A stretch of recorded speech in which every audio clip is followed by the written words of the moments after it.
Thanks, Joe. So we'll just give everybody a second to get settled as they come in right now.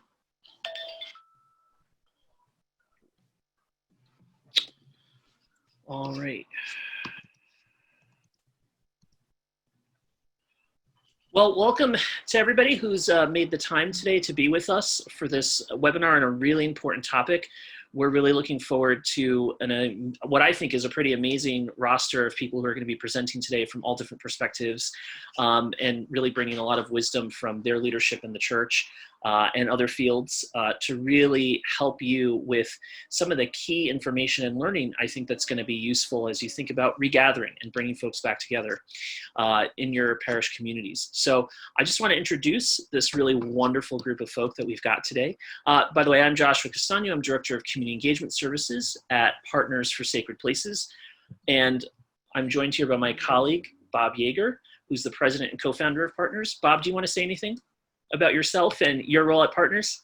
Well, thank you, Joshua. Well, just to say I've been around with Partners since its founding in 1989. So what's that, 31 years? Grew up in Michigan and have been on the East Coast for a long time now. And we're just delighted to be a part of today's conversation. Excellent. Thanks so much, Bob. And by the way, I didn't mention, but I'd love to mention this. I'm at Partners as Director of Community Engagement, but I'm also the treasurer of St. Mark's Parish here in Philadelphia on Locust Street. So I mentioned that by way of indicating that I understand what it's like to look at budgets, sign checks, worry about roof repairs, all of that good stuff. So I bring that perspective to our work as well.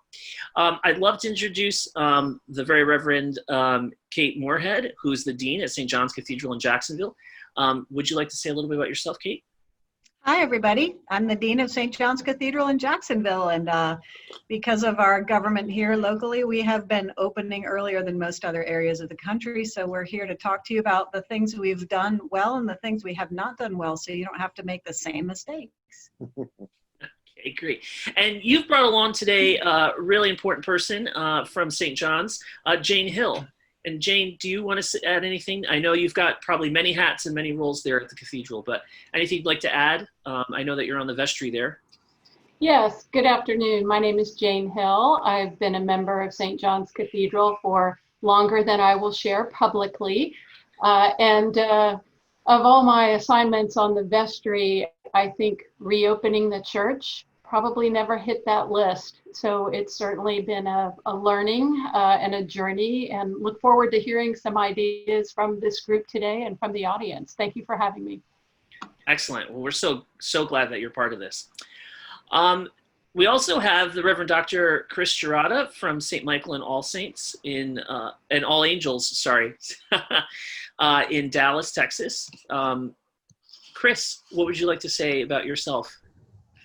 Good to be with you all. I've been at St. Michael for about 4 years now, and excited to be able to share just some of the thoughts that we've had as we've considered how to reopen as well as we can within the boundaries. We've got an interesting situation, sort of like Florida, where the state is open and the diocese is not quite as open. And so trying to thread that needle, and happy to tell you what we've done and what we hope to do. And as Kate said, definitely help you not make mistakes we've made if we can. That's great. Well, you know, mistakes are really helpful for learning. So, but thanks so much, Chris, for being part of this. Eleanor Bergquist, an epidemiologist who's going to bring some really wonderful information to our discussion today. Ellie, do you want to say anything about yourself and your work? Thanks. Basically, I've been working in infectious disease for a long time, and in epidemiologic infectious disease, I worked the H1N1 pandemic, which maybe you don't remember, but I do, when we gave out vaccine about 11 years ago, the Ebola response, and some other different infectious disease issues. In and around, this is definitely the biggest thing ever. Great. Well, thanks so much for being part of this conversation. I think you're really going to add a lot to the information and takeaways that people are going to have after today. And last but certainly not least, Jim Shepard from SmithGroup. Jim is an architect and preservation architect. And would you like to say anything else about your work and role, Jim? Sure. So I'm currently at SmithGroup, but I just recently joined after being at the National Cathedral for 7 years, managing their facilities. So I obviously bring forth a lot of knowledge about churches and large churches. And in my new role, I'm trying to help to plot out some design standards as we start to tackle how to regather and what that means for our buildings. Fantastic. Thanks so much, Jim. So what a fantastic group. I'm really excited about this presentation today. So let's get into it. I'm going to ask my colleague, Bob Yeager, to take us away and help set the scene for our conversation this afternoon.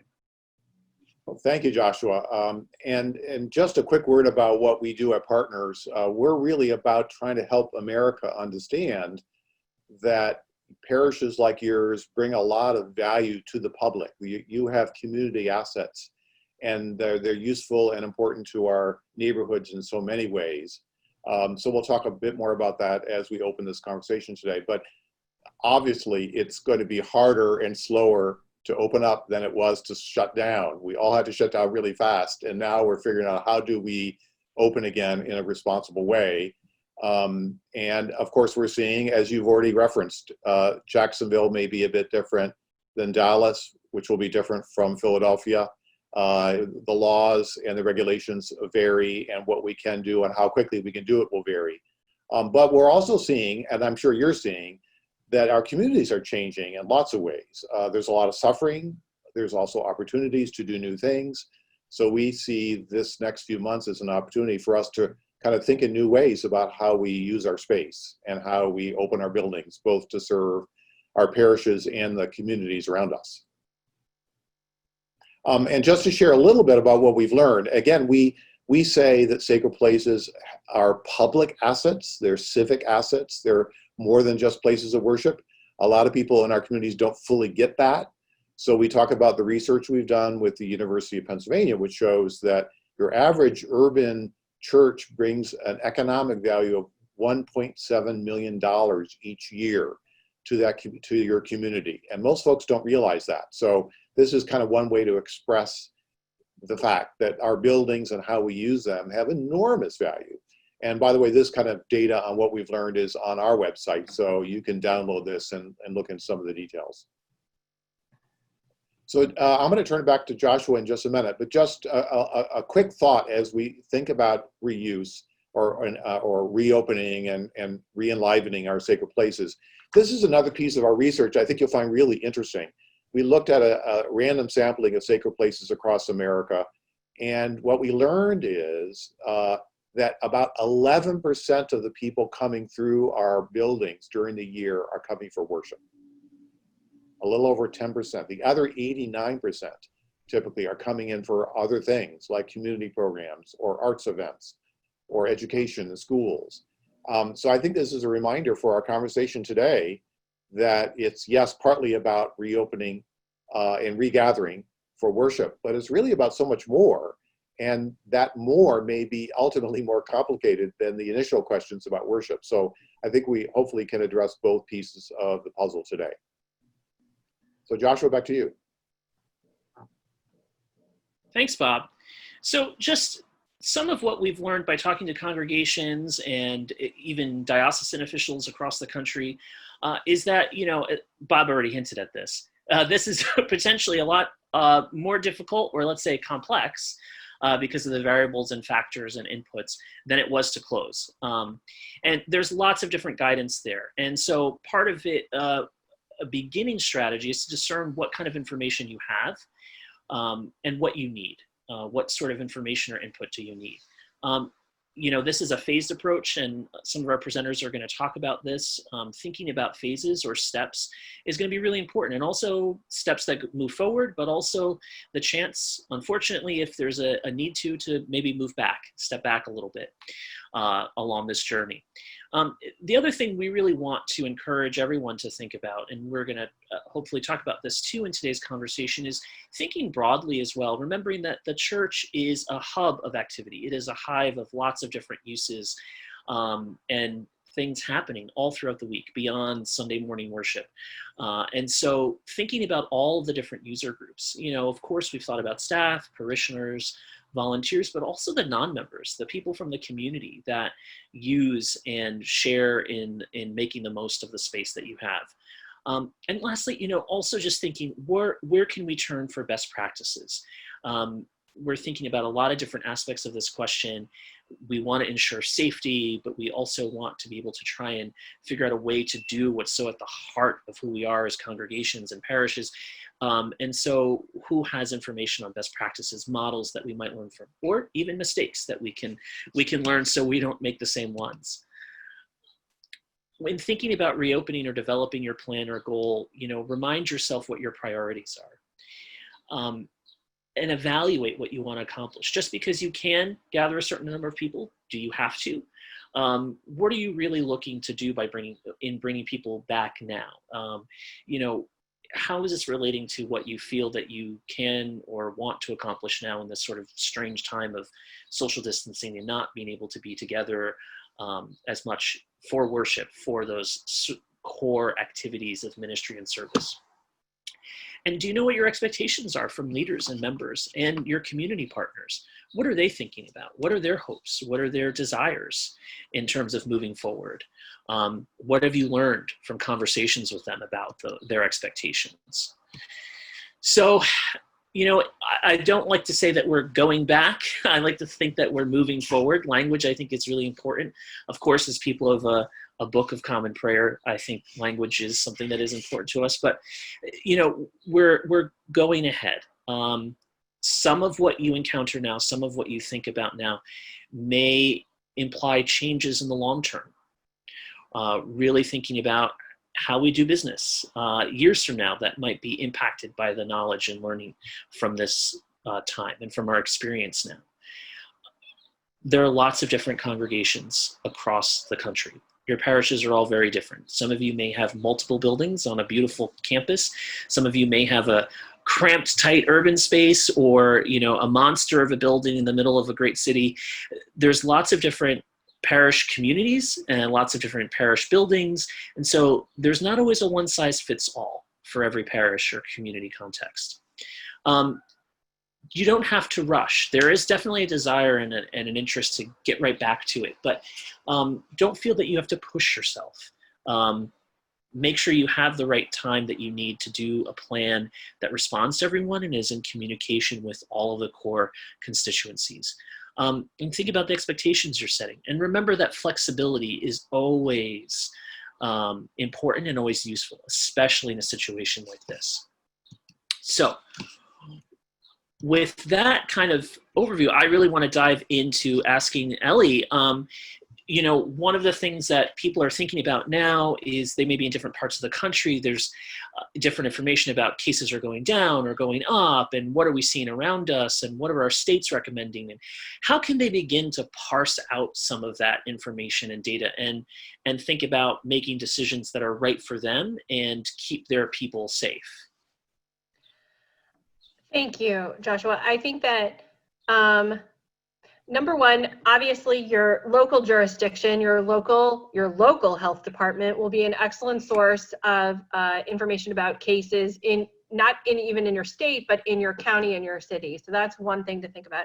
The other thing to think about is that I would love if we didn't have a second surge, but I don't think that's realistic. I think the best idea would be right now to plan for that second surge and what you think you're going to do in the event of it, and hope that all of that planning is for naught.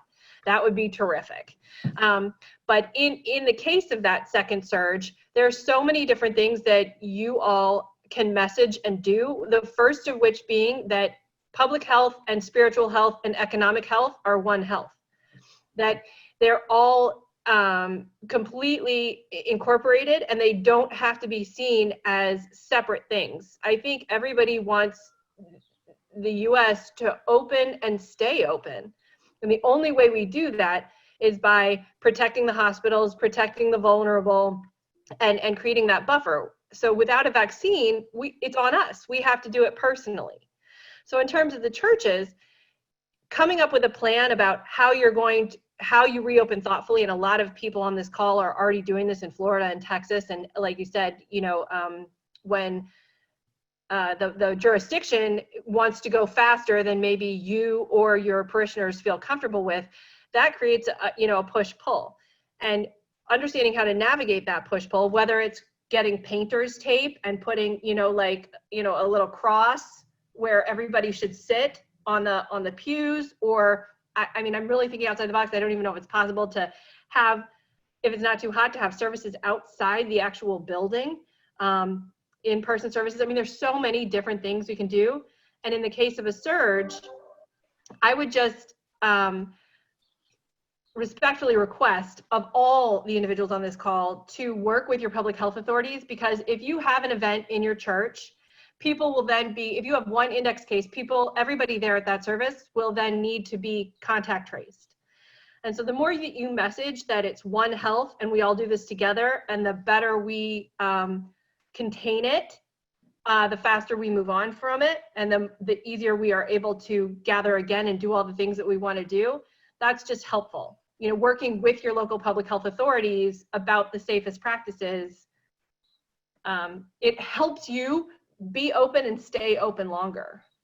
Are there any specific ways to prepare for if there is a second surge, for instance? So maybe they've already started doing some, socially distanced gathering in the space, but now there's a second surge. Now what do we do? I don't know what you did during the first shutdown. So some of those things, whether it's going online, there would also be the concept of the second surge. And like you said, that was very impactful for me, that 11% of the building usage is for worship, and that there's so many other things that are happening with the congregation, with the building, et cetera. So the thing that's top of mind for me is social supports. So figuring out ways in which you can bring your ministry to people, even if it isn't Sunday service. So in the event of a second surge, there always is a lot of need, and there'll be even more. So I don't know if in the beginning you tasked parishioners with calling other parishioners who might be at risk or vulnerable, all of those different things. And I'm sure that you all have better ideas. I'm sure that a best practices document from some of you would be great. But those would be ideas. That's mostly what I think about, is the social supports, because if you need to shut the physical building, you'll do that because you can now. The connection remains, and it's temporary. That's the other thing that I'd like to say, is I really do believe in my heart of hearts that we will have a vaccine, we will have some frontline therapeutics that will make this easier in the coming months. So again, right now we don't have anything. Remdesivir, you have to go to the hospital and you have to be on an IV in order to get remdesivir. It's not a pill. It's not like an antibiotic. It's not something that your doctor can prescribe you. So we need a vaccine, and we need that frontline therapeutic. And once we get either of those, it'll be easier to be open. Ellie, there's a question here I want to, because I know that you'll have to jump off a little bit earlier, so I want to kind of include this from Mike Besson, and this is about, is there a specific data point for parishes to think about when they're considering bringing people together, number of active cases, et cetera. So is there, or is that mutable based on context and community? I think I would love to say, when it's, one person per 100,000, then you're perfectly safe. But I don't have that data point to give you. I think it's very mutable based on several things in a community. One, based on community spread. Two, based on risk tolerance of your community. Three, based on the amount of vulnerable individuals in your community. So if you have a very, robust young community, maybe they feel safer. Whether they are or not is a different thing, but maybe they feel safer and you might be able to open sooner. But if you have a population that's comprised of mainly medically vulnerable individuals, you might want to take it slower. And you want to dial back your threshold about what you feel is safe.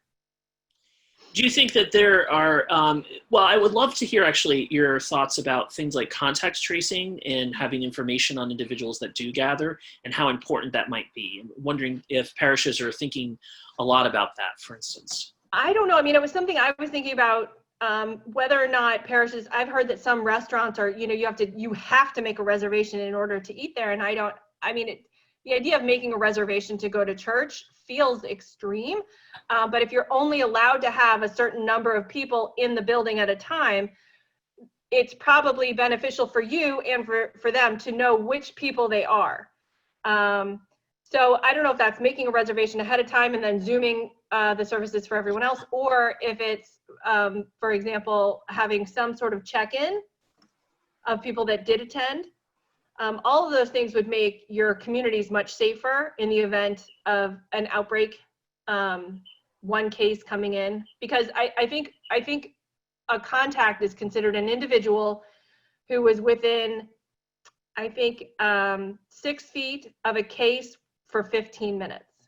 I think or 15 minutes or more. I think that's what it is, in which case that's church, right? I mean, it's almost impossible to spend less than 15 minutes with someone, ever.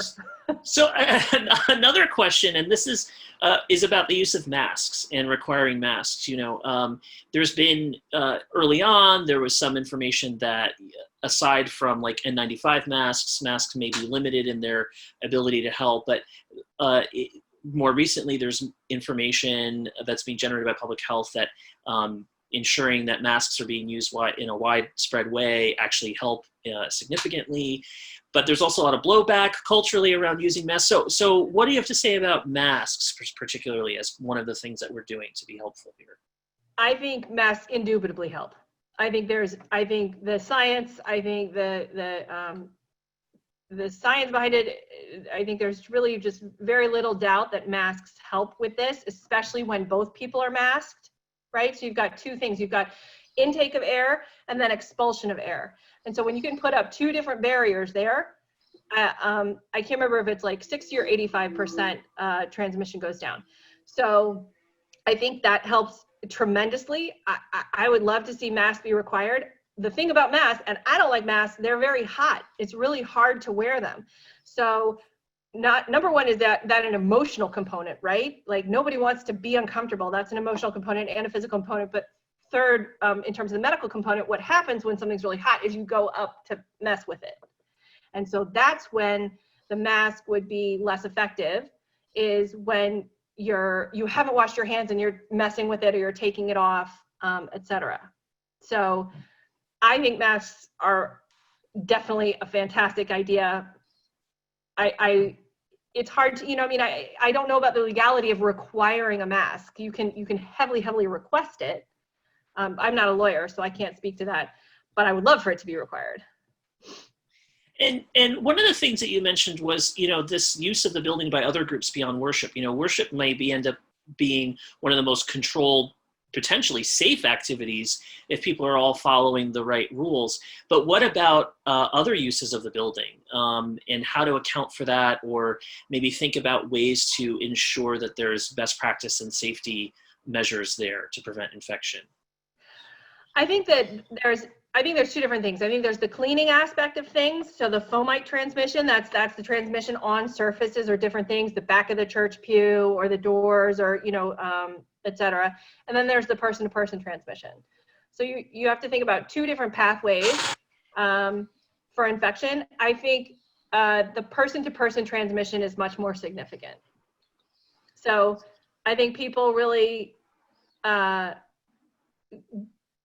get very up in their heads about cleaning absolutely everything in between every single touch. And I think that's great. That's best practice.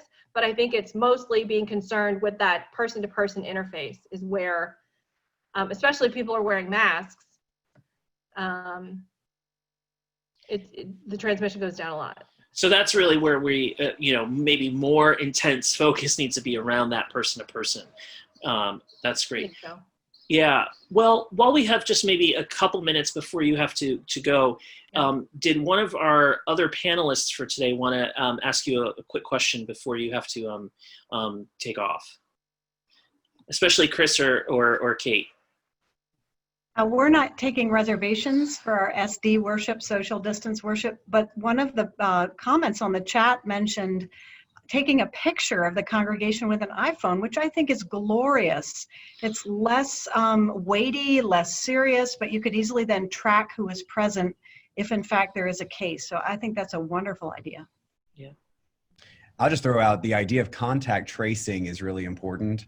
And so we're Yes. taking that very seriously. Every person who comes in this building for any reason, including worship, signs a form acknowledging they're fever-free and that they've not been exposed to someone else. And it gives us a chance to record when they entered, where they went, when they exited. And in case we have to trace all of their connections, we'll have all that data. And I think that's great. I mean, record keeping, it's really not that much fun compared to everything else we do, but it's a lot more fun when you need the records and you have them. Mhm. And when we know it's going to help us keep Yeah. safe. Yeah. Right. Ellie, any other thoughts that you wanted to share with us? No, I really appreciate all the work that you're doing. I know that there was a lot of anxiety in the beginning. I think everybody still has a lot of anxiety. And I guess I would just say that in my professional opinion, it will be a long time. It feels like it's been a long time already, but it won't be forever. So if we have to shut down again, I would say message that we did it once, we can do it again, just the power aspect of things, and that we can do it. I did have one other question just to pop into my mind now, and Joe suggested it. There's been a lot of concern about singing and choirs, and there's been a lot of anxiety. Then there was a lot of conversation about that in response. So would love to hear, have you kind of followed some of that conversation about singing in choirs and how that plays into all of this as well? I have, and I've seen that one particular outbreak, which was super unfortunate. And so I love the singing, I love the singing, but I would suggest that we find a workaround for now. So again, it doesn't have to be forever. I don't know if that's each individual person recording their song and then it gets played, as some sort of concert together as a recording, or one person at a time. I don't know if singing in person, you'd have to be pretty far apart for the singing. That's because of the projection and it. Yeah. Oh, yeah. I'm sorry. It's not more. because it's because of the force that you need in order to be able to project. And I guess you could sing with a mask on, but I would be hesitant to recommend that as a safe practice because I haven't seen any data on it. So I can't tell you that safely, yeah, that'll be fine. So I just don't feel comfortable with it, but I know it's such an important part of it. Well, especially I think in the Episcopal Church, music is so strongly a part of the liturgical tradition. So you would probably recommend that that's the kind of activity specifically, even if we are being able to regather in smaller groups, that's the kind of activity that really may have to wait until much later when maybe we have a vaccine, for instance. In person, but I would also encourage you to share best practices. There's got to be some way that we are able to have it. We have so many tools at our disposal, and so there's got to be some way that we can have that singing, that connection that doesn't imperil people, and might even bring up new ways of doing things. Little pieces that we'll want to hold on to in 2022 that work so well, or as a way to send out song to people who can't be there. Great. I think you're absolutely right. Getting creative so we don't lose the things that we love, or at least don't forget about them, because we were not losing them. We're gonna have them again. But right. That's great. So, and I'm gonna pop off. Thank you so much for your Thanks. time. I really appreciate it. Well, thank you so much, Ellie. It's been so helpful, really informative. All the best to you. Thank you. Thank you so much for your good work in this field. Thank you. Well, with that, I'd love to actually invite Kate and Jane to share a little bit about their experience. They've done some really fabulous work with some really detailed plans over at St. John's Cathedral. So why don't you guys give us kind of an overview of what work you've been accomplishing and what your plans are for the next stages? Great. So I thought what I could do is begin by sharing a whiteboard that I'm going to write on to show you, because we started by approaching this in phases. And I think that's the right way to go. And Ellie mentioned that. So you want to say to people that you're going to be, you're going to go into a phase, and you're going to start there, and you may move forward in phases, but you may also move backwards. So we want people to know that this is a flexible amount of, we have 4 phases. And then we could possibly move backwards if we have a surge. So phase one, all of you are in, which is virtual only, or perhaps some of you have moved on to some other beginnings of opening, and you all are probably doing that fairly well. I think that we should all consider that virtual church has become now a church plant within our congregations. It is so effective with some people that I think we need to plan on probably offering virtual services in the long term, and how different they are from in-person worship. The second phase that we did at the cathedral we called the pilgrimage. And what that involved was opening the building for pilgrims. And that was, you made a reservation and you would come during the week. We have available after this webinar a video as well as some tools for you to implement these if you're interested. But opening your building for a pilgrimage would mean that you have arrows on the floor directing people where to walk. You have staff available. They wear a mask, but they can sit in the sanctuary and pray. You could have a consecrated Eucharist available if you have the staff or laity to be with them for that, or you can just have them be able to light a candle and then move their way through the facility back the same door that they came into. Their seat would then be sanitized afterwards, the pew that they sat in. So people can come in a very safe way and have no one else there, or very few people there with them. Phase 3 is where we are right now, which is what we call SD worship. SD worship is social distance worship. I think it's very important if we begin to have worship in person that we call it something different, because it's not going to be like current worship. And our worship is restricted. As Ellie said, we have no singing. Everyone has to be masked. We come in and out through our side aisles, so we only have 2 doors open. People have green dots where they can sit on the pew, and the bulletin is already laid out there for them. So, and they receive communion on the way out of the church, again, in a little paper, like those peanut cups, and that are spread apart on a tray, and there's someone, a lay minister, who says the words of distribution as they're exiting. So Jane has been in the pews at social distance worship and has seen the pilgrimage. Jane, do you want to give a few comments about what it's like? It's not as fulfilling, for sure. Well, it is different. And so, you know, one of the things that we started as a vestry and clergy talking about is expectation, and how either pilgrimage or SD worship will be different. And Dean Kate put that out to all of us, and we really did kind of wrap our heads around that. And it is different to sit there in the pews with masks on, not to sing. By the way, daughter of a retired organist and cathedral choir director, so really, really tough. But we talked about the expectations a lot and how it would be different. And I think that that really helped prepare me then for what I found when I entered the church 2 or 3 weeks ago.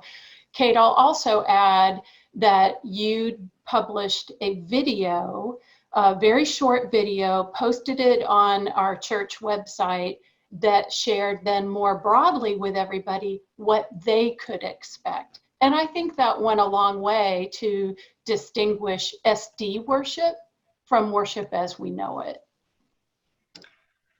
Right, so we want to try to prepare people, but the SD worship, we can give you the step-by-step guide to it. It's a little bit briefer. Again, I introduced the service, the clergy come in from the front. We do not process. There's minimal movement.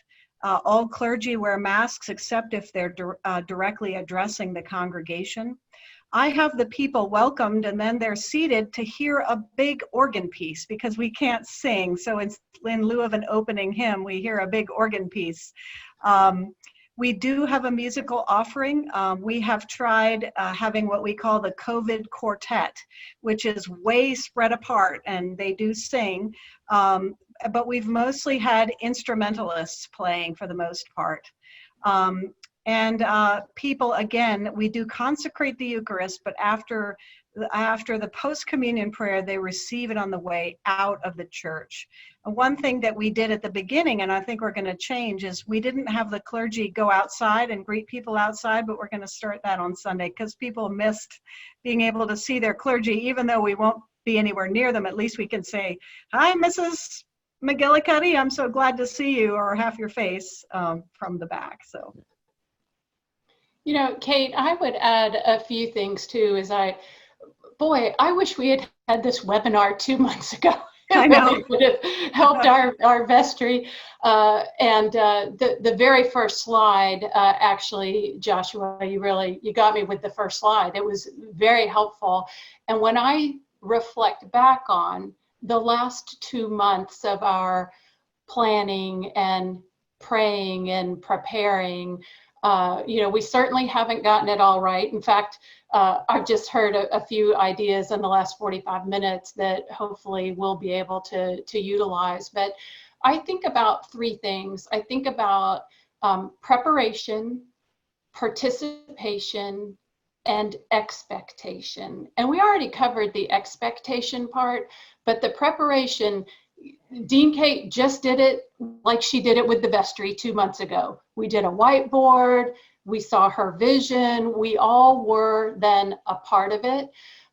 We did leverage heavily our worship, music, and arts committee. And let me tell you, they did a lot of work. And so that means we had input from vergers and musical folks and acolytes and everybody else who makes up that committee, and they took their work very seriously and really gave us a great jumping off point. Our preparation also included advisors, right? Think about insurance, legal, finance. These are very real things that all of our churches have to be thoughtful about. There is a statement that is both on our website and our bulletin that talks about our efforts to sanitize and asks folks to wear masks and remain socially distant, as well as we can't guarantee that you might not contract the virus. So I think it's very important on the video and in published materials that you actually say, we are going to do everything we can to make a safe environment, but it is possible that you could contract the virus from coming to church. As long as you say that, legally you're protected, but it is important to say that. People are asking on the chat room about worship materials. Yeah, we removed all worship materials from the pews. The only thing that is on the pew is the bulletin itself, which is placed by an usher with sanitized hands prior to the worship service at the place where a person is to sit. And they're supposed to bring that bulletin with them as they exit. So we're trying to minimize touch.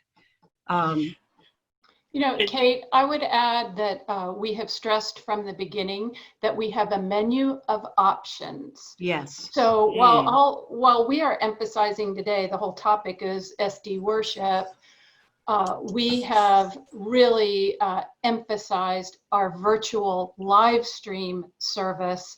And in fact, right, we actually would like our SD worship to, in my opinion, be second or third, right? Please, especially because a lot of our congregation is at risk.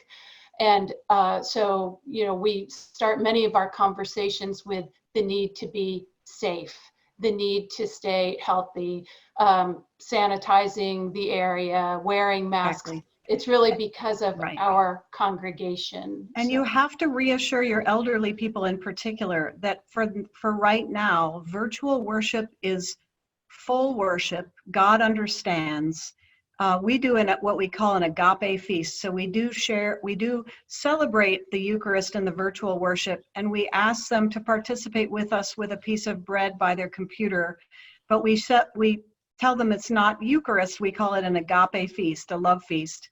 But I think it's very important to reassure them that we want them to stay home if they're not comfortable, that is full worship, that we love them, because there is a lot of guilt. When you open your doors, people will feel like they should be there, and they need to be reassured constantly that it's okay. In fact, it's wise. In fact, God may actually want them to worship online for longer. Great. Kate and Jane, do you mind if we bring Chris into the conversation? I'd love Please, for yeah. him to talk about what's going on at St. Michael and All Angels as well.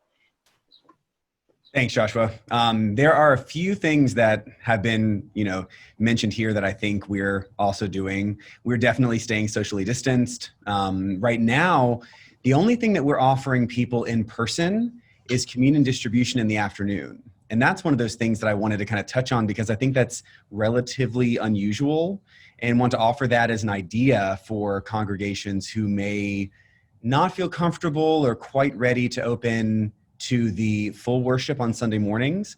So what we're doing is we have live streams twice a Sunday morning. Our traditional service is at 9 a.m. and our contemporary service is at 11 a.m. Here in the Diocese of Dallas, we are limited in the total number of people that can be in the room still, even though Texas is not, but the diocese is. And so that limitation means that we can only have X number of people doing music versus clergy. And so the way that we have broken this down is we've got 6 people in our choir area. We've got organist, conductor, 4 singers, and then we have 3 clergy and 1 acolyte. And that's what we do consistently for our traditional service. Our contemporary service is a little different. We have contemporary musicians and only 1 is really singing and the others are instrumentalists, still about the same allotment of choir and acolytes. And so we keep that to 10 and under on Sunday mornings. That's been working really well. And I will say, just as a caveat, we have an integrated system that can do very good live stream worship, which I know we are very grateful for that. And so we are not feeling quite as rushed to bring people back into the pews because our attendance and engagement online on Sunday mornings has been really good. But people really missed the Eucharist. And so what we have been doing is we consecrate all of the bread during our live stream services on Sunday mornings. And then we invite the congregation to come on Sunday afternoons and receive bread only. We're not able to offer wine yet, but they're able to receive the bread. And we have it structured such that people park in one area of the campus, they enter one door, they exit another door so that they never cross paths. They have to be in face masks until they actually consume the bread. They line up down the center aisle of our chapel space, all distanced by household. And it has really become a beautiful experience. I will say we only get about 15% of our average attendance coming, so we're only getting anywhere between like 120, 135 or so people are coming to get communion. But for those people who are coming, it makes a big impact and it gives them a chance to be in the space. One of the questions I asked maybe a month ago was, what is the purpose of reopening, right? Because I don't want to reopen, Kate said something I thought was very important for us to consider, is worshiping online legitimate? And I think that most of our bishops have said very clearly it is. And it can't be now and then not later. So if being online is legitimate, it is. And so if we reopen and we push a reopening when it's still not quite as safe as it could be to do so, why? For some of the churches around us, communion has been most important. And so what many of the churches have done around us is they've done either home delivery of communion. I know of one church where they bless all of their lay Eucharistic visitors. Those visitors go and they all distribute maybe 10, 12 households and they kind of, leave it on the doorstep and they're able to consume at home. Lovely. Other churches are doing kind of drive-through where you sort of come in your car, you get a blessing, they put the stuff in your trunk, you go home and you consume it. Beautiful. I was pretty convicted that I didn't want communion being consumed at home. For me, communion is not kind of the extra credit to heaven. And so we're missing out on our bank if we don't receive the bread. I think that's kind of messy. And so instead, I think communion really represents a unifying experience for the community. And so it was really important for me that people come into the space, into the building, if they're going to get communion. And in fact, I think for most of our people, being in the space would actually be more important than receiving communion. I think if they had the option to get communion brought to their house or come into our space and not receive communion, I think more would opt to just spend a little time in our space because it just feels good to be there. And so we devised this plan that allowed them to be in the building. And if they can get communion, great. But the first priority was that they actually get a chance to be in the building. And I'd love to just show you real fast what they get when they come in. So Yeah, please. So when they enter the building, they see a little card like this. They sign their waiver and they've got their face masks on. They clean their hands with hand sanitizer, and then they're given a card. And on one side of the card is just information. It's ways to be safe and healthy. It gives them a suggestion, as you can see on the bottom, of how they can pray as they are waiting to receive communion, and helps them to kind of center themselves before they receive the bread. Now, the other thing that they have on the other side of the document is a map of how it functions in the space to actually move through the space. So what I'm showing you now is a different version. They don't have all of, you see A7, A6, A5, that sort of stuff. This, we took the map, and the normal map just has the entry place, the red arrows, the X that you see in front of the altars where they receive communion, and then they exit and they return to the same parking lot on our campus. But what you see here is our Acolyte Corps and Vergers took this map and mapped out where all of our worship volunteers are in the whole process. And so no one is really ever far away from a helper.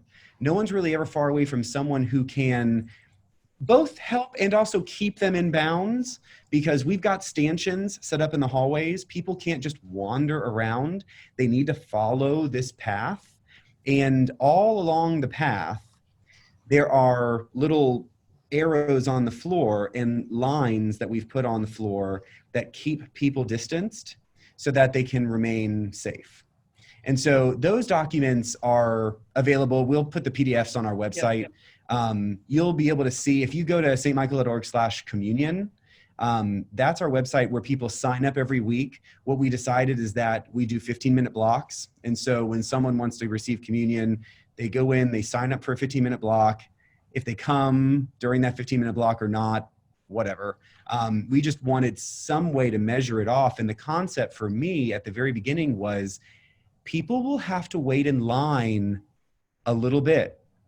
And that's a good thing, because we've got about 5 or so spaces. This is in our smaller chapel that only seats about 180 people. So it's not a huge space. It's not our main sanctuary, our main nave. And so as they're waiting in line, they may be able to spend 5 or 6 minutes actually in the chapel. And we light our thurible and put it on the altar. So it's not smoky, but it's fragrant. And we've got candles there, so you can everybody gets to see and touch and smell and taste, and they get kind of a multisensory experience. And even if it's only for 5 or 6 minutes, it feels so good. And I'll tell you, like, half the people who come receive communion, by the time they get up to the front to get their little cup and their wafer, they're teary because it just means so much for them to be there. Joshua, why don't you give me a direction, because I can talk a lot about it. No, that's great. As I was just about to jump in, and as I say, a couple of things. I think people want to know about getting access to some of these materials afterwards, and I know that Kate, we talked about making sure that your planning documents are available for people to see, and likewise, Chris, we can provide a link through that. So SEEP, our good friends at SEEP, Joe and his team will make sure that everyone attending this webinar gets a copy of the stuff that we've been referencing here. I wanted to go back because I think what you've described, Chris, is so interesting because of the opportunity to be in the space. But I kind of want to go back to that setting expectations and worship part where people really want to be in the building. And even if you're going to bring people in a small group, you can't accommodate everybody. I'm sure your parishes are larger than 25 or 50.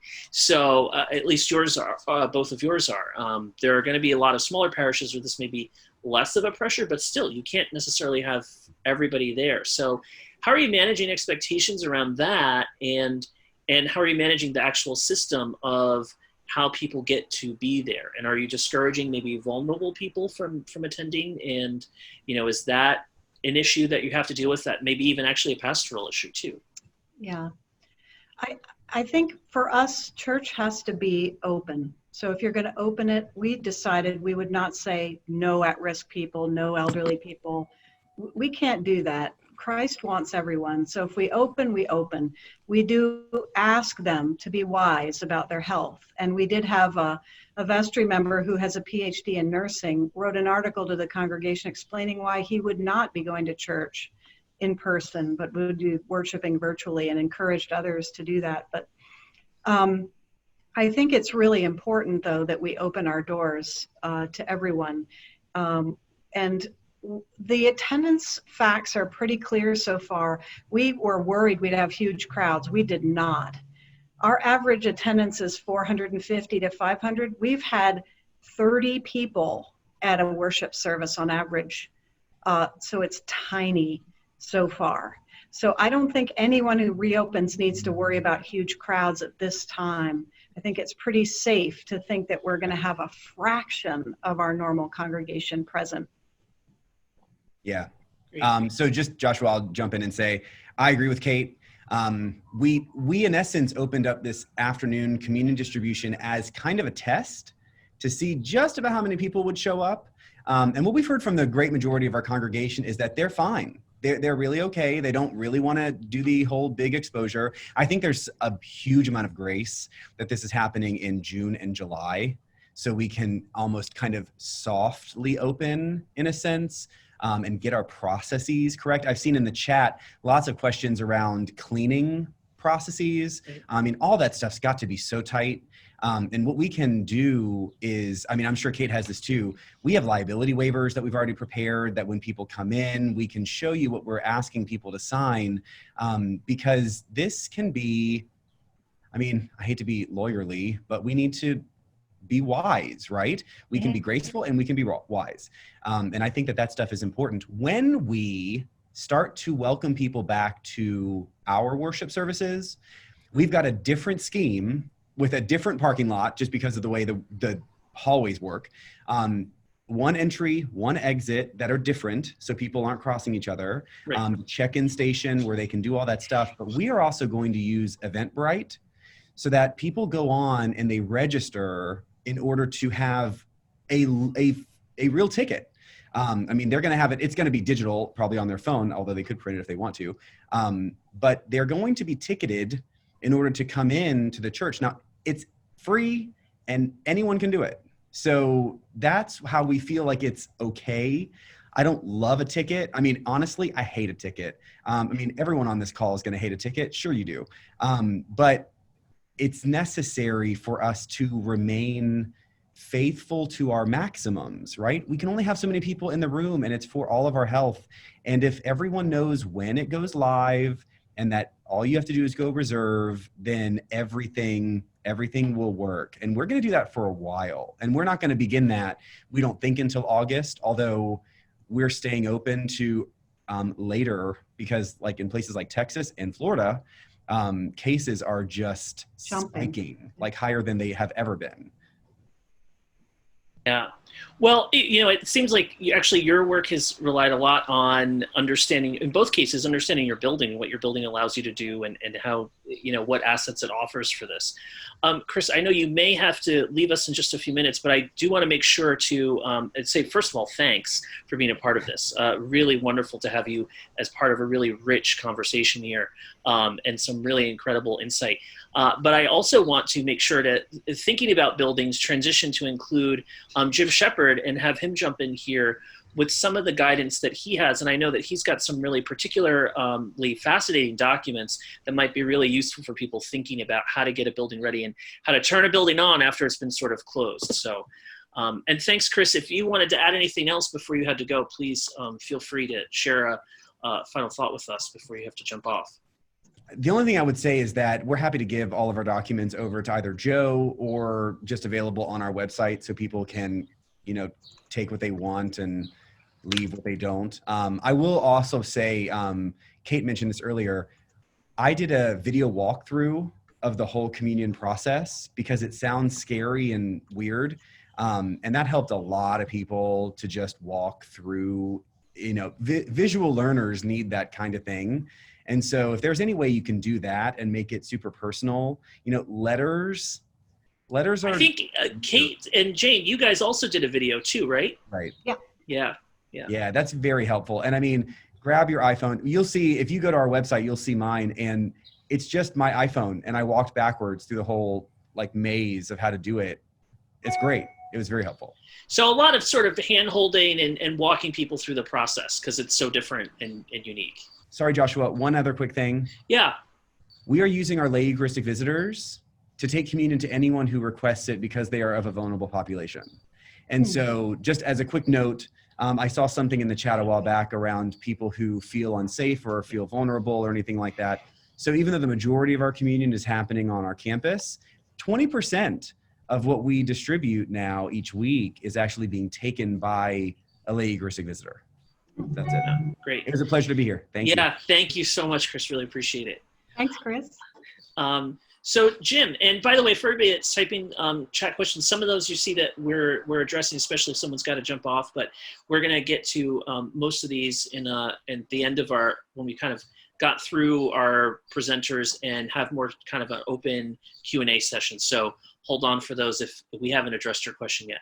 So, but I would like Jim to jump in here and share some of the wisdom from his point of view of facilities management and architecture. Sure. Thanks, Joshua. I wanted to go back to something that Eleanor said I think is important. So I'm a design professional, historic preservation architect. I worked for a long time at the cathedral, but obviously I'm formerly on a vestry in charge of a building committee, so I know what those issues are in dealing with a building in a regular time, and here we are in a very unusual time. So one of the things that she said was that a lot of this has to be taken in more of a holistic way as to how it's thought through and managed. And I just want to emphasize that again because actually SmithGroup, the firm that I work for, is thinking not only about churches but about office spaces, and the concerns are pretty similar in some regard and not in others. But they sort of developed a program which I can share with everybody that highlights 5 points. Obviously the physical and space protocols, and we've touched on some of that already, as Chris and Kate have said. Also the policy and process. I mean, that's an important thing to make sure that your policies and processes are set up. The human and social, and we've talked about that too. I think it's important that that be weighed in the decisions you're making and how they impact the human psyche in making these decisions and how you re-enter the building. Managing change. This is a lot of change, both in sort of closing the church and reopening them. So thinking about that. And then also just we're in a real circumstance of a real estate paradigm shift. How are we going to start to use our buildings again? And this is not going to go away. I think there's going to be some permanent influence to our church buildings as to how they are used and how we modify them moving forward to safeguard people as they come back to worship. So I think those are sort of 5 pillars of things that are important to share. In a previous webinar, I went through a pretty detailed slideshow that I will make sure everyone has access to about holistic opening, and you all can reference that. The thing I'm going to share today is a little bit more specific to buildings. The AIA, which is the American Institute of Architects, did put out basically a toolkit, an assessment toolkit that is useful for people as they start to consider reopening. And if you haven't seen it, we'll make sure you share it, but I thought it was important to make sure I go through a couple of these things. These are more building and facilities related, just to make sure that you are checking through things and being thoughtful about how to care for your building while also caring for your congregation. So let me just share this really quickly. Okay, and I will go to there.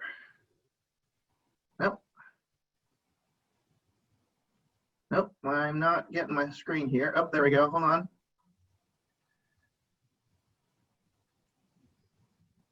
Okay, I'm not sharing anything.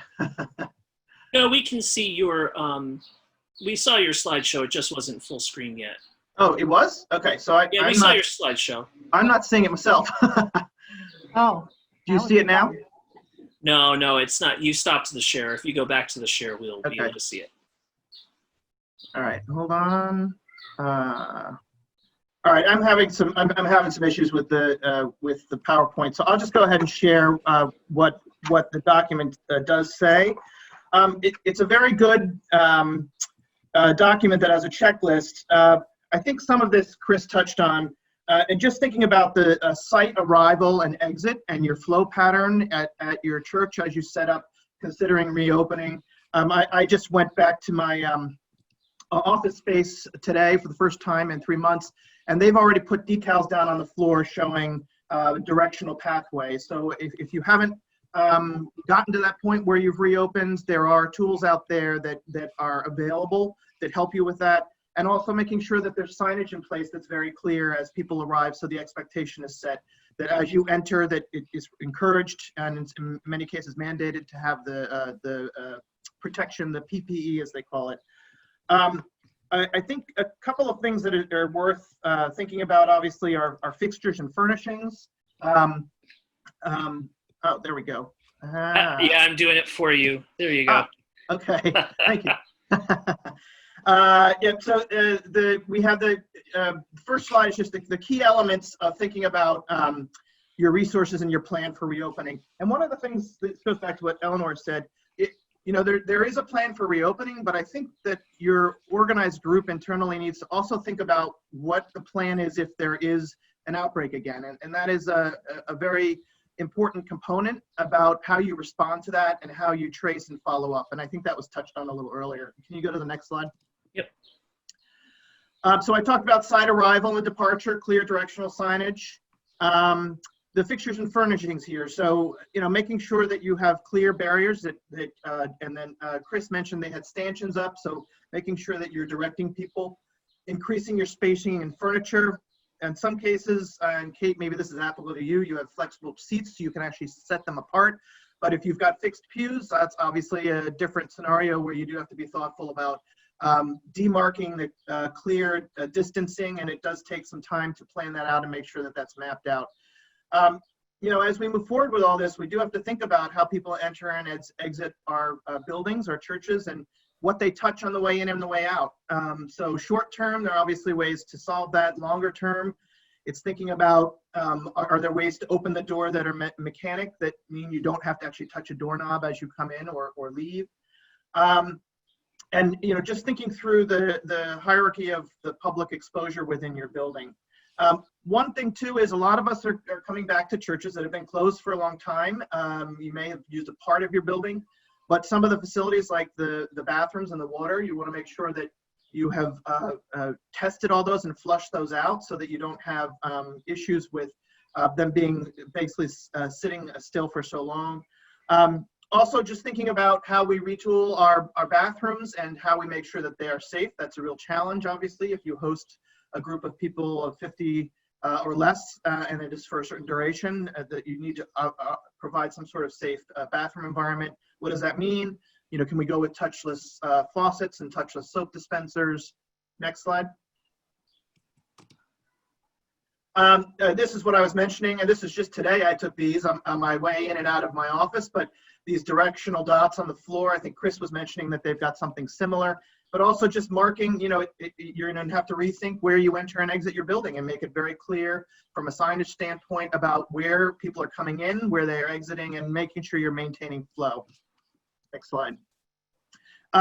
This is just sort of an ironic picture. When I was at the National Cathedral, we renovated our public bathrooms, and little did we know, we put these Dyson, they are faucets and hand dryers integral to the sinks. So one of the things obviously that is happening now is the hand dryers that we got so accustomed to are not good because they spread out the water that you've just washed your hands with, and now they're being taken out of a lot of scenarios and other things are being offered. So this happens to be an integral faucet that actually blows it all within the sink. So just thinking about how you're changing your worship environment and how you're supporting your congregation to make sure that they stay safe. This is obviously a longer term investment, but something to think about as you sort of start to retool your building as we reopen. Next slide. So just to touch on a little bit of heating and cooling issues, there have been a lot of studies short-term about this, about what to do with your heating and cooling systems in your church. There are recommendations that you increase your ventilation and the way the air changes within your worship space. Thinking about creating a negative air pressure so that the air is continually pushed out and not recycled. Also consider the number of people that are being made comfortable within a heating cooling zone and adjust accordingly. A lot of our systems are made to accommodate much larger gatherings than you will have. Also changing air filters regularly. And that's really important now as we want to make sure that our air is as clean as possible. Your buildings, a lot of them have been dormant for a while, so think about cleaning your ductwork to make sure that you're getting as clean an air as possible. Also, keep your systems running 24/7. It used to be you controlled them, and I know that's obviously a dollar value issue, but keeping them running regularly means you're keeping the air moving and making sure that it's a safe environment for people to return. Prioritizing, as I mentioned earlier, fresh air coming in instead of recycling. And then also, this has been something really relevant recently is increasing the humidity level in your worship spaces. Normally, it was a humidity recommendation level of about 40%. There are 30%. I'm sorry. There are recommendations now that 40 to 6% humidity level decreases the spread of the air particulates that would be potentially at risk. Next slide. So I mentioned procedures already, and I think this has come up. Both Kate and Chris mentioned this. Is just really thinking through your entrances and your queuing, promoting all of the things that are good procedures, but making them really clear, the hand washing and the hygiene signage, and making sure that a lot of the PPE are available, the hand sanitizers and other things. And probably the last thing that is going to be a real challenge as we move forward is just housekeeping and how you clean your building and how regularly you clean your building. And that is both a cost issue and then also a human resource issue. Most of us who have sextons in the church, they're used to cleaning heavily after a Sunday worship and then throughout the week only marginally. Now that you have regular use and regular concern about people being there and touching things, it's a real thought process about how to make sure you have protocol in place to clean your building and clean it well. And there have also been a lot of discussions about bathrooms and what used to be multiple occupancy bathrooms, reducing them to single occupancy, and even going to the extent of potentially having an paid attendant of some kind cleaning after each use. That's not an easy thing to accommodate when everyone is limited with resources, but just thinking about how you are receiving your congregation and making sure that your building use is safe. Next slide, and that's it. So everything that I have mentioned, the AIA document, the checklist, as well as the SmithGroup sort of reopening holistic plan, we'll make available to you as a PDF document. The checklist is thorough. It's probably a little more detailed than you would need, but it's a great resource to make sure your mind is thinking through every aspect of your building as you really think through how you might reopen. Great. Wow, thanks so much, Jim. That was really helpful. And I think actually you also addressed some of the things that had come up in the chat box, like restrooms, for instance, and some of those other related topics. So really appreciate that thorough walkthrough. And of course, that information will be available. Those slides we'll get to get out to everybody following this webinar. Well, this has been really excellent. So I think we'd love to take some time for some questions now and look at some of the questions that we've already got in the chat box to get us started. I want to go way back, actually, in the chat earlier this hour to a question that Bob Wicks shared about their church, and specifically thinking about because they're a downtown church and they're near the state capitol building, on top of the COVID response, there's also been the issue around Black Lives Matter and the protesting and all of that's been happening. And I think this is a great question because I think Kate and Jane, you've thought about this too, where you are, and you have some thoughts about what's coming up in your neighborhood and your location too. So would you love to share a little bit about that? Yes, we are obviously really hitting the ground running because the Republican National Convention has just let us know that Trump will be doing his final speech in Jacksonville. So, and we are in the heart of the city. So we are trying to look at speaking out against racism, but also keeping our campus safe. And we're going to be, some of us, masked and in the midst of the crowd praying and trying to keep people calm and being a peaceful, holy presence is what we're looking at. It is a difficult time because many of our congregation want to protest, but it's so important that they be safe and not spread the virus. And so we're just trying to help them navigate that with discretion. So peaceful protesting is great, but we've got to keep our masks on and stay socially distant and not lose our heads. Some of our young people are just getting excited. Jane, did you want to add to that? I would just say we might need to reach out to Bob. Yeah. I think Bob Wick is his name. It sounds like he has been dealing with this for a while. I think about our campus, our sacred space, keeping it safe. I don't know about all of the other churches on the line, but we have certainly felt the pressure on our financials with not having the weekly plate offerings that we're used to having. And so when I think about, gosh, right, if we had to repair buildings after vandalism, I can't even fathom that. So we are trying to reach out and connect with our city partners. Dean Cade has contacted folks in the church and on the vestry who have inroads with a lot of city planning organizations, and that's going to be really, really important right now. So we've got less than 2 months to do it. So we appreciate everyone's prayers. Please. Yeah. That's great. One thing actually that you mentioned before we get to some of these other questions, Shane, was, not having the weekly plate collection. Have you looked at other strategies to keep people motivated to continue giving and engage with them so that they know giving is still really important and find ways for them to do that even though they can't be there? Yes, we are actually planning a different kind of pledge campaign. We're calling it Count on Me, because we know we've been counting on each other and we want to count on each other. We're talking about Pledge Plus. So if people are able to pledge more during this COVID period, we're asking them to put more onto their pledge during the pandemic.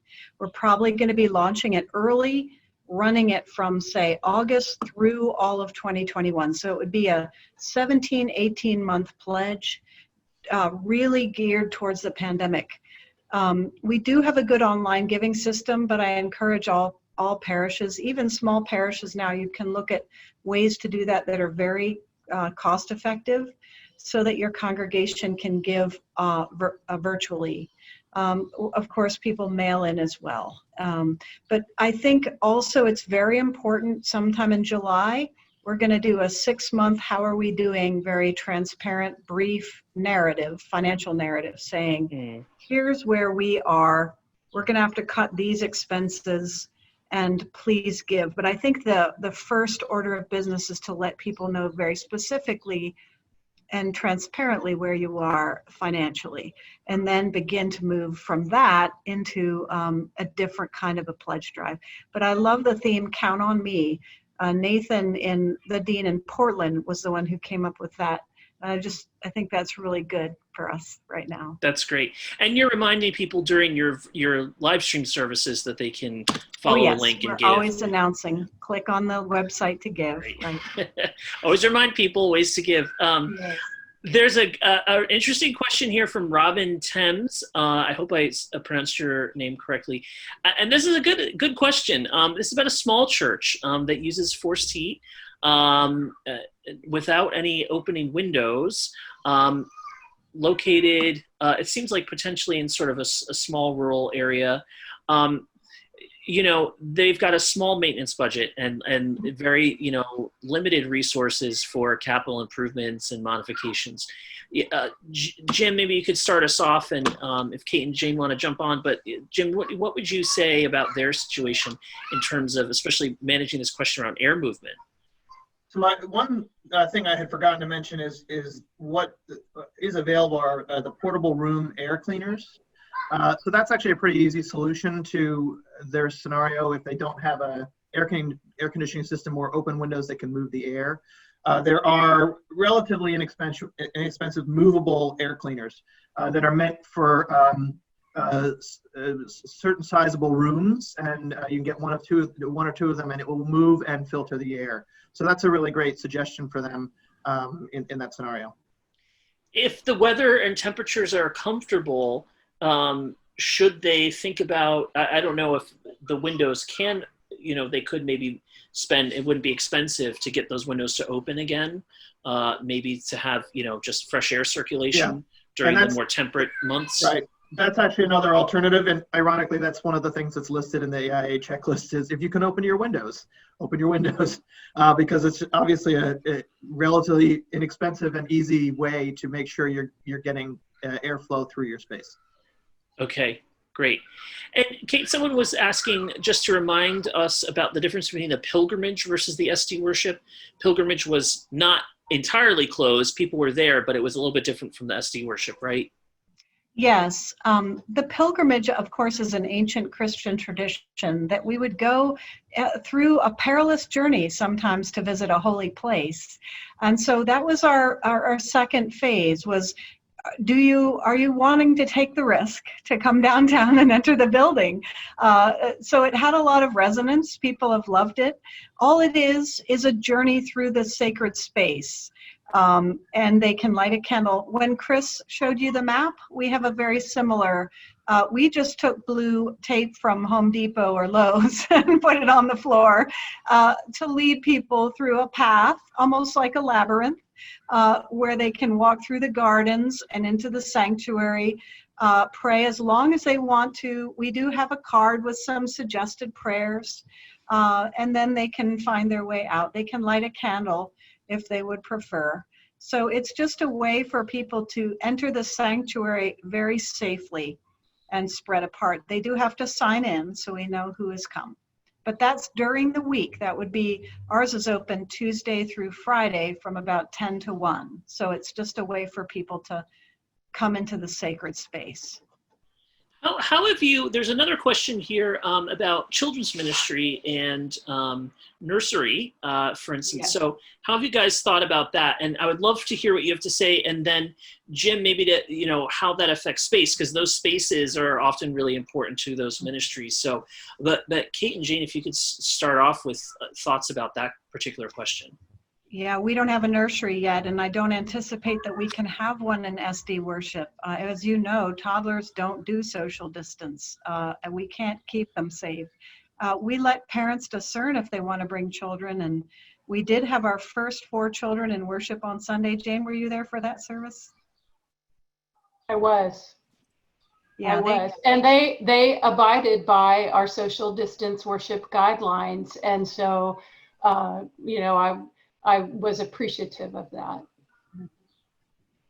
But all of our children's offerings are virtual right now. Because we are on the coastline, we have had our youth meet at the beach because they can yell at each other from distances and go into the water. So every Saturday, the youth rush to the beach and swim. But other than that, everything's virtual.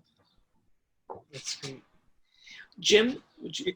Well, yeah, Joshua, I mean, this is a real challenge, and I know I've had conversations with others about this.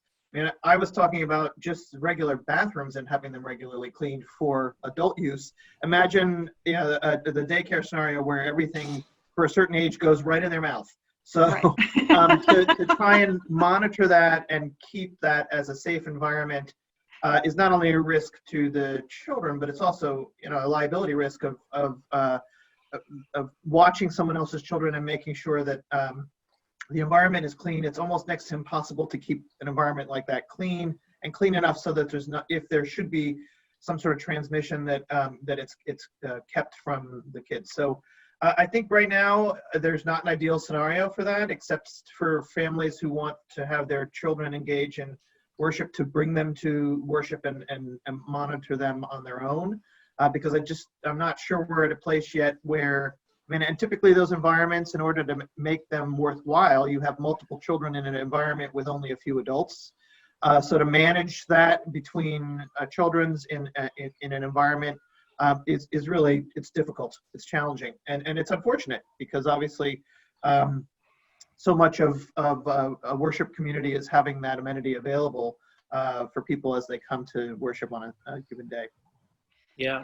And I would like to add that I think in this time people are feeling powerless. So as Jane mentioned, we're trying to provide them with a menu of options and let them have some control within those options.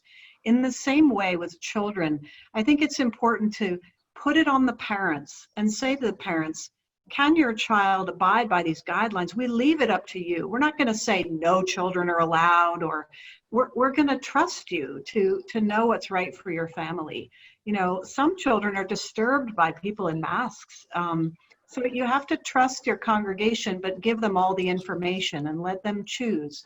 Perhaps a family with young children could walk through the pilgrimage, and that would be better for them than attending a worship service per se. Great. So these are really, really good thoughts and input.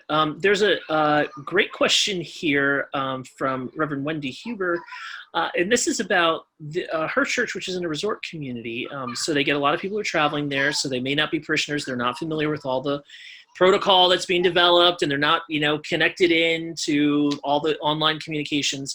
And so they're not RSVPing, and maybe they're not even wearing masks, and they want to show up for worship. Like, what's some guidance on dealing with that kind of a situation? Our ushers have extra masks. We did learn something. Jane, do you remember we had a basket of masks at the pilgrimage available, and they all disappeared. So don't put your masks out in a basket.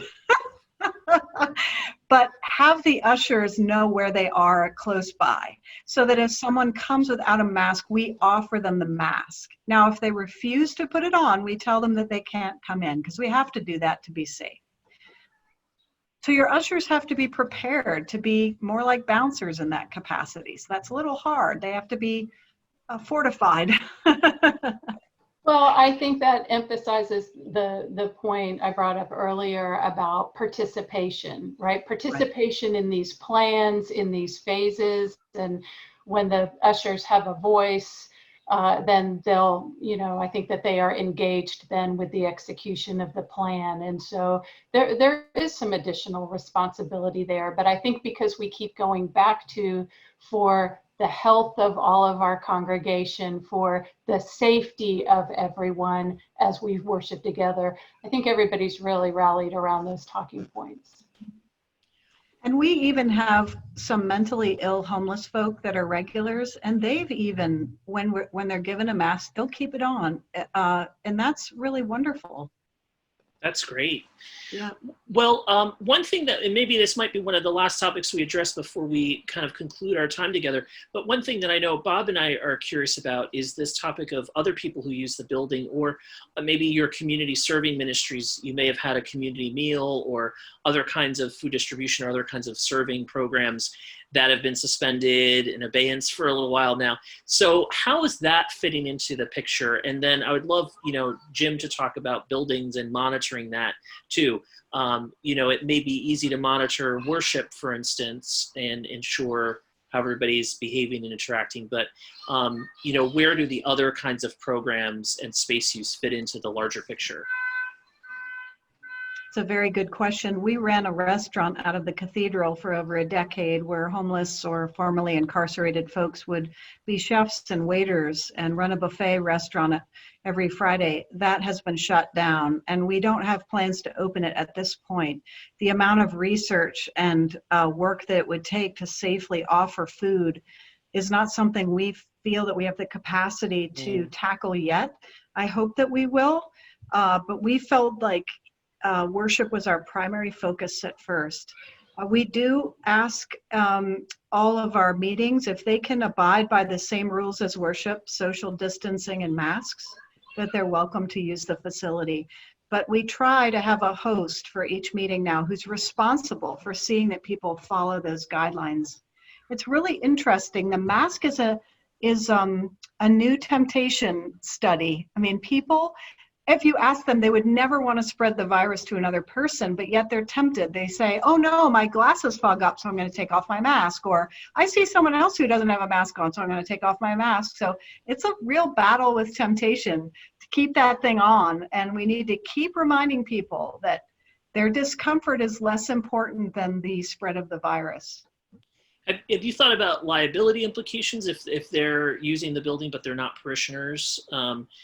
The question of waiver has come up when people are coming to worship, but with the other groups, have you thought about that same topic? We do have good insurance, but we have not been as diligent about that as maybe we should be. We've always been, because we're a downtown church, we have always been open to so many different kinds of people. So we're trying to enforce those social distance and masking rules, but there are meetings where we're not taking attendance, and we may need to look into that and be more careful. I don't know, Jane, what you think. Well, I think that's one of the great takeaways from today's seminar. And also, maybe in a sense, timing is a gift. 2 months ago, we weren't really knowledgeable about contact tracing or my goodness, a second wave as realistically as we're talking about it today. So, we really have some good takeaways from today's seminar. Yeah. I would share, Joshua, that I know this has been about the reopening of buildings, but someone said something at the beginning of the call, which was about the space, sacred space, and Dean Kate knows how much our congregation wants to be in the building, and we wanted to share two things. First, any outreach that we can do. We recently launched a pastoral care council, and so just the old-fashioned way: pick up the phone, call a few friends every week. It's just that simple. But boy, the timing on that launch was incredible several months ago. Not everybody has internet, right? Not everybody is using Zoom like the 200 people on today's call. But the second thing we did is, in the spirit of people just wanted to see themselves in the space, our Parish Life Council asked everybody to send in a photo. And actually, we stole this idea shamelessly from, I think, a church in Texas somewhere. I saw it on the internet. And we just used, painter's tape, and posted everyone's pictures throughout the church and surprised our clergy on a Sunday morning, because we just couldn't fathom 6 weeks of preaching to an empty church. And the response to that was overwhelming. And people loved seeing their pictures of themselves in that sacred space. So you mentioned earlier, be creative. And we look forward to hearing everybody else's ideas. Yeah, and when I saw that, I started to cry. Another great idea that someone had was, we film, some of our elderly can't come, but they could come alone to church. We had an elderly couple, we had them sit in the pew they always sit in, and we filmed them talking about why they love their pew. It was only 2 minutes, but we put it in our virtual worship service, and they were so honored to be asked. We're calling them pew stories. Easy to film with an iPhone. Put it into your virtual worship maybe right before it begins. And boy, did it matter to them that we took the time to film them. That's wonderful. That's fantastic. I love that idea. I know, have you done the virtual coffee hours? I know that Yes. my parish actually Ours are does not that. well attended though. Our virtual coffee hours, people don't seem to want to talk to me. Well, maybe it's different parishes, but yeah, these different options are really, really helpful. I'm looking at the time, and I know that we need to wrap up. So I also want to make sure that Jim and Bob, if you want to add anything before we close out today's session, to jump in here. No, I think I go back to what I was saying earlier, and I think Jane and Kate, you just touched on it. The reopening is really, it has to be holistic, and there's a lot of emotion related to the commitment to our congregation and our sacred spaces, and it just needs to be thought through carefully about how to make sure that there's appropriate access, safe access, and that you're considering the sort of human and social component of it. Well, thanks to everybody for a really wonderful discussion and wonderful insights, really valuable for everybody across the church. And of course, to Joe and the team at SEAT for bringing all of us together for a really wonderful Can I say time. one thing? Yeah, please. I just want to say to everyone, don't be afraid to try stuff. Your congregation is going to thank you, even if it's a total flop. They're going to love you for trying. So just try stuff. I love that. That's great advice. Well, with that, we want to thank everybody who was able to spend some time with us today. We hope this was really valuable and just really great to be able to come together and support each other across the whole church. So thanks so much, everyone. Take care. Thank you. Thank you all.